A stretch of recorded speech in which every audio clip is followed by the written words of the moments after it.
It is time to imagine once again that you are a citizen of ancient Rome. Imagine that you are an older Roman, such as this woman in the image, who lived 500 years after the beginning of the Roman Empire under Emperor Augustus Caesar. You come from a proud Roman family, able to trace your roots to the kings who ruled before the Roman Republic. You live with your family, children, grandchildren, great grandchildren, nieces, nephews, and slaves, in a large home in the heart of the city. As a wealthy patrician, you are well educated. You know Rome's history. You know everything there is to know about Julius Caesar, Augustus Caesar, and the Roman emperors who came after them. Ever since the first emperor, Augustus Caesar, every emperor of Rome has always included the names Augustus and Caesar in his full name. And you know exactly why, because the names Caesar and Augustus represent the best of Rome. To you, Caesar means law and order, courage and responsibility. As a proud Roman, you still honor and respect the name of Caesar, even though you have no respect for the man who is currently the emperor of Rome. Tonight you are sitting on the veranda of your domus as you do every night. Normally you would enjoy the view of your beloved city, watching the sun set over the beautiful buildings and crowded streets. On this evening, however, there are tears in your eyes. Normally, you would hear the pleasant conversations of your neighbors in the streets below, and you would hear your grandchildren playing in the gardens around your domus. Instead, tonight you hear frightening sounds that you hope never to hear again, sounds that strike terror and sadness in your heart. You hear the sounds of warfare. You know what it sounds and looks like when a city is invaded by a foreign army because you witnessed the Visigoth invasion when the Visigoth tribes invaded from Germany. You watched as the invading army stormed the city walls and streets, stealing everything they could carry and breaking or burning everything else. You also witnessed a frightful, fearsome enemy called the Huns, who were led by a general named Attila, invade from the east, roaring across Germany and invading Roman territories. The Huns were famous horsemen, and they left a trail of destruction everywhere they went. Eventually, Attila made it all the way to Italy, but fortunately for Rome, he and his armies didn't reach Rome. To make matters worse, as Attila the Hun was invading Europe, countless people were forced to move away from their homes. They found themselves squeezed between Attila the Hun and the Roman Empire, and most of them decided they would have better luck finding a new home in a Roman territory rather than trying to defeat Attila and his hordes.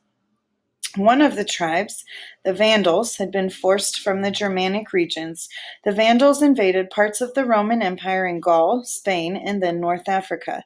They conquered the city of Carthage, and then they turned attention to Rome itself. The Vandals crossed the Mediterranean from Africa and invaded Italy. The Vandals pushed their way deep into the heart of Italy. Thousands of them descended upon the city of Rome, and their only goal was to destroy it. Luckily, most of your family members had time to leave their homes before the Vandals' invasion.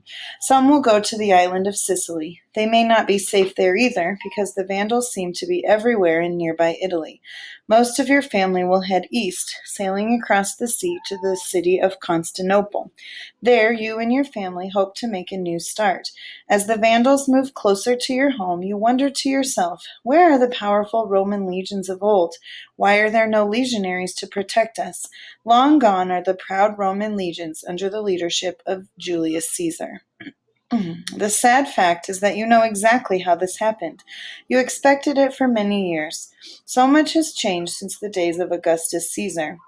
The Pax Romana, Roman peace, brought 200 years of peace and prosperity throughout the empire, but it also changed the way Romans lived and governed their lands.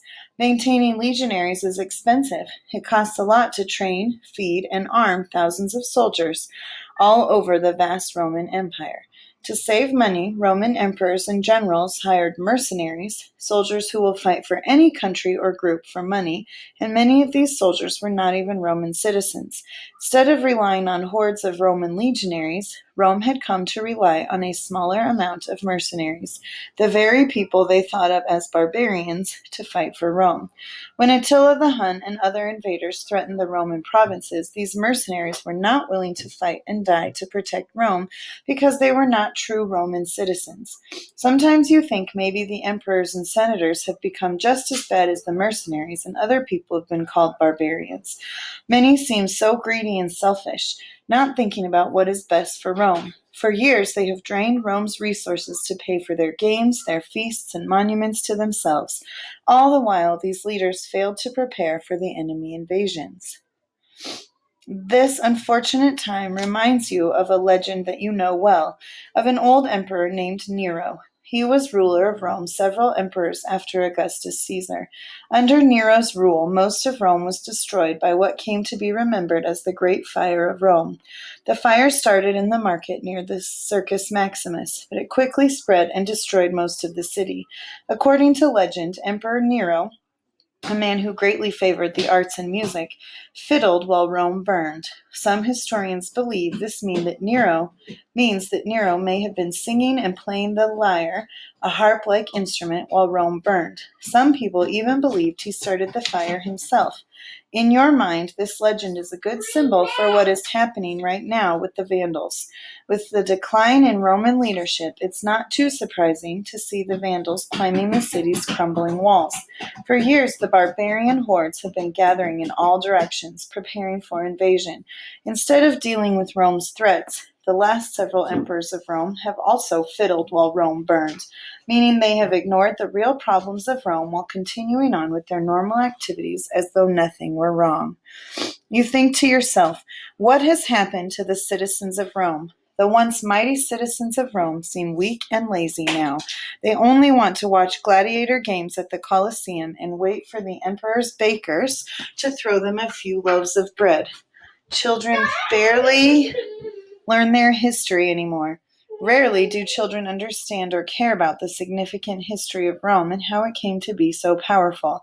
Therefore, they do not look forward to fighting for the greatness of Rome in battle as their ancestors did.